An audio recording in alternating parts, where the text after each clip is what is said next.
She's already with another guy. Do this and she'll beg to come back.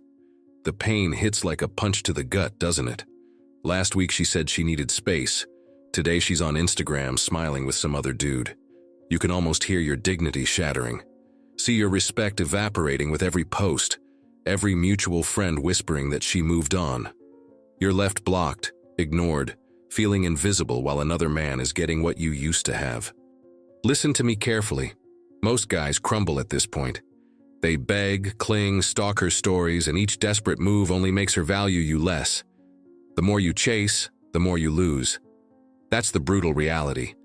But the men who command respect, who make exes obsess and regret, never crawl.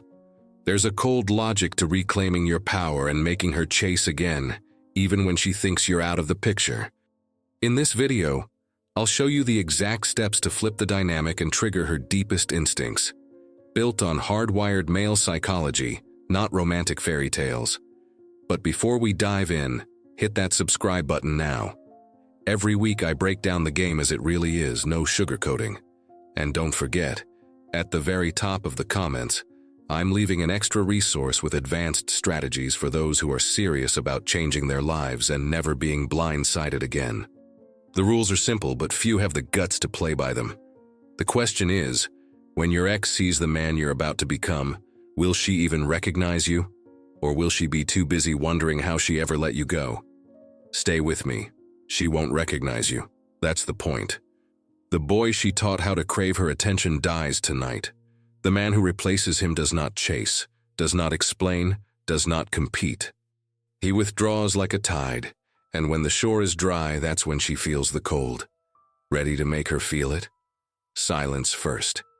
Because every time you refresh her stories, every time you hover on her profile, every time you ask mutual friends for updates, you donate power. You think you're gathering intel, you're feeding an addiction. Stop. A man does not stalk. Not her apartment, not her job, not her digital life. If she blocks, you respect the wall. If she posts a boomerang with a new guy at a rooftop in Brooklyn, you do not squint for clues like a detective. You close the app, you open your calendar, and you get very busy. And the begging? No. You will not plead. You will not write a novel at 2:07 a.m. after 2 bourbons at a bar in Austin, dangling apology paragraphs and shared sunset memories. You will not send playlists, flowers to her office, long shots to talk like adults. You think you're showing heart? You're showing weakness. A man does not kneel for what walked away. Let the boys do speeches. You do standards. The humiliation is over. No more, can we please meet for closure? You don't need closure. You need discipline. No more becoming her friend, hoping proximity will smuggle you back into her bed. Friendship is the waiting room of the emasculated. She will use your shoulder to cry on about the new guy, then go home to him. You think staying close keeps you relevant? It keeps you safe and small. A man does not audition for a role he already played. You want the switch that flips her instincts? It's not a line. It's a life. Distance creates value. Scarcity creates oxygen. Mystery creates motion. And she's not used to that from you yet. Picture this. Queens, New York. Mike, 29, UPS driver, good guy, decent shape, big heart. She said she needed space, then she was at a Yankees game with a trainer she met at the gym. Mike broke, stalked her stories, texted her mom, tell her I love her, showed up at her building with a Trader Joe's bag and a plan. She never came downstairs. That night he drank. He sent the 2 a.m. essay. He hated himself by sunrise. Then something inside him hardened. He muted her everywhere. He told her sister, who kept texting him, "Hey, I'm good. Take care." He moved his phone to the other room every night at 9. He started clocking in early, clocking out to a new life. He signed up at a boxing gym in Astoria. Cut 20 pounds, new boots, crisp white tees, faded denim that actually fit. He fixed his credit, shaved the beard he grew as a shield, learned to cook, joined a Saturday men's pickup run in Long Island City. He posted nothing thirsty, only motion. Finishing the 10K, sparring 3 rounds, sunrise on the bridge with coffee, laughing with his crew at a backyard barbecue. No captions like, living my best life. Just a life lived. 8 weeks. Then she appeared. DM. Proud of you, can we talk? He didn't rush. He waited 24 hours. He replied, busy this week. Hope you're well. That night he slept like a man who didn't need her approval to breathe. 2 weeks later, she accidentally crossed his path at a cafe near his route. He looked her in the eyes, steady. They talked 10 minutes. He didn't bring up the other guy. He didn't flinch when she hinted at, maybe we made a mistake. He left first. She texted, I miss us. Mike didn't become toxic. He became unavailable. She felt the difference. Whether he took her back is not the point. The point is, he had the power to choose, and she knew it. Want to know what she doesn't expect? She expects you to orbit. She expects you to help her move apartments, fix her Wi-Fi, keep the door cracked in case the new guy slips. She expects to see you viewing every story. The unexpected is your absence. The unexpected is the upgrade she can't access. The unexpected is your composure when she tests you with, we can still be friends. You answer with 2 words, not helpful, and you leave it at that. There are codes you live by now. No announcements, only outcomes. No revenge, only results. No chasing, only choosing. No public anger, only private growth. Memorize them. Write them on the inside of your skull. They are not slogans, they are standards. And standards make you inevitable. But what do I do with the pain? You carry it like weight on a barbell and you build with it. You bleed it out in the gym, in your work, in your routine. You don't medicate it with whiskey texts and midnight calls. You don't outsource it to her friends. You sit with it like a man at the head of his own table. Never hate. It clouds judgment. Clear mind, cold hands, warm future. Here's the move that separates boys from men in the United States of overexposure. You go dark without being dramatic. No subtweets, no new chapter quotes, no Instagram detox speeches. You mute, not block unless necessary. You take back your mornings, phone off till 10, sunlight, coffee, sweat. You get your money right. Extra shift, side skill, LinkedIn cleaned up, credit card paid down. You fix your posture. You book a dentist appointment. You buy one good jacket that fits and a pair of shoes you can polish. You schedule dinners with men who demand excellence. You spend 1 hour a day learning something that pays you in the real world. You sleep like it's your job. When you do post, you post proof, not thirst. A finished project, a trail hiked, a promotion email, a graduation photo with your dad's hand on your shoulder. You don't tag dates. You don't play jealousy games. You let reality play for you. What if she inquires? What if she sends, how have you been?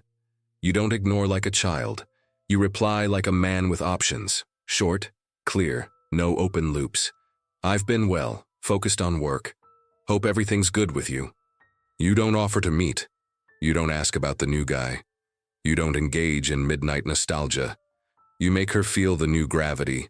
She must come correct or not at all. If she presses, if she angles for, let's grab a drink as friends, you hold the line. I don't do friendship after romance. If that changes, you know how to reach me. Then silence. That sentence turns boys to ash and men to iron. And if you break the code and drink text, you own it once, you tighten the screws, and you go again. One slip is a bruise. A pattern is a verdict. Your job is not to be perfect. Your job is to be consistent. Consider the American city around you. It rewards noise and punishes restraint. Be the exception. Walk into a room and say less. Make eye contact and hold it 1 heartbeat longer. Pay your bills before they're due. Tip with respect. Keep your car clean. Shake hands firm. When you say you'll be there, be 5 minutes early. Every inch of your life becomes a quiet billboard that says, you cannot replace me. You're thinking, will this make her beg? Wrong question. The right question is, will this make you proud? The irony is simple. When you stop performing for her gaze, you become the man everyone sees. Opportunities replace obsessions. Quality women notice. Your ex notices too, but from the outside, where she put herself. That's when the DMs arrive, the I've been thinking, the remember when, the invitations disguised as coincidences. And that's when you learn the most dangerous skill of all: to smile, to listen, and to choose. One more thing she won't tell you. The new guy is not your opponent. He is her mirror. He will reflect back to her the same patterns you use to ignore. You don't wish him harm. You don't watch to see if they fail. You do not play spectator in a drama you've exited. Your life is not a reaction. Your life is a mission. You feel that shift in your chest? Good. That's authority. That's the Dawn inside you waking up and straightening his suit. You won't be anyone's contingency plan. You won't be the reliable shoulder while she dances with chaos. You will be a man with a code and a calendar. A future so compelling it makes the past look small. Because here's the real cliffhanger, the one you didn't expect when you pressed play. When she circles back, and they do, what will you do? Will you test her standards the way she tested yours? Will you keep the door closed and the bar high? Or will you accept crumbs because you're hungry today and starve tomorrow? Hold that thought.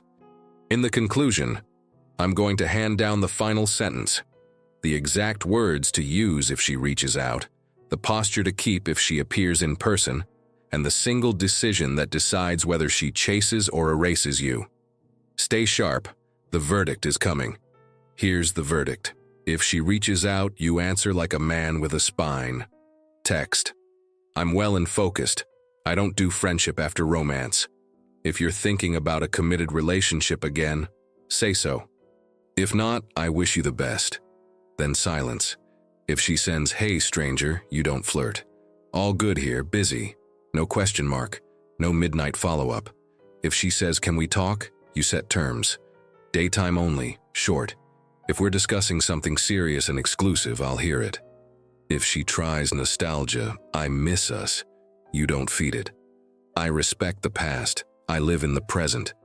If she appears in person, your posture does the talking. Feet planted, shoulders down and back. Hands out of pockets. Eye contact 1 heartbeat longer. Voice slow, low, calm. No hug unless you're sure. No perfume test, no remember when. Time cap the moment. I've got 10 minutes. You let silences breathe. You don't ask about the new guy. You exit first. "Good to see you. I've got to run. Take care." Then you turn and go. No look back at the door. The single decision that decides whether she chases or erases you is this: there is no middle. Either she returns to an exclusive, upgraded relationship that meets your standards, or the door stays closed. No friends, no casual, no triangle, no crumbs. Choose clarity over comfort. Choose scarcity over access. Choose self-respect over hope. The codes don't bend. Silence first. Distance creates value. Scarcity creates oxygen. Mystery creates motion. No announcements, only outcomes. No revenge, only results. No chasing, only choosing. No public anger, only private growth. Respect the wall, post-proof, not thirst. Short replies, clean exits. Be early, pay your bills, keep your car clean. Train your body, guard your mornings. Sleep like it's your job. Standards over feelings, always. She's already with another guy, good. Let him be the distraction while you become the upgrade she can't reach. This is America, the land of overexposure. You will be the exception. No subtweets, no breakup monologues. No jealousy games. You build. Work, gym, money, skills, posture, wardrobe, crew. You keep your schedule, not her storyline. You make your life heavy so light people roll off. When she pings your phone at 11:47 p.m., you don't answer. When she pings at 2 p.m., you answer like a professional. If she presses for coffee as friends, you give the line that turns boys to ash and men to iron. Not helpful. Then nothing. If she truly wants back, she'll walk through the only door you left. Commitment, clarity, consistency. And if she doesn't, you still win. Because you weren't performing for her gaze. You were building a life that pays dividends. Here's the sentence you etch into your bones. I never negotiate my value. You do not audition for a role you already played. You do not kneel for what walked away. You don't hate. You evaluate. You don't panic. You plan. You don't talk. You carry yourself like a verdict. Now look in the mirror. Are you the man who holds the line or the boy who breaks it at 2:07 a.m.? Are you building a future or refreshing her rooftop boomerangs like they pay your rent? Are you the gravity in the room or a spectator to your own life? If this hit you where it needed to, subscribe now. Every week we sharpen the code and cut the noise. Hit like if you're done begging and started building. Drop a comment with the exact line you'll use when she reaches out, or the standard you're setting this month. Men learn faster when they state their terms in public. One word to carve into your mirror. Standards. Final decree. The door stays locked to crumbs. Only loyalty enters. Case closed.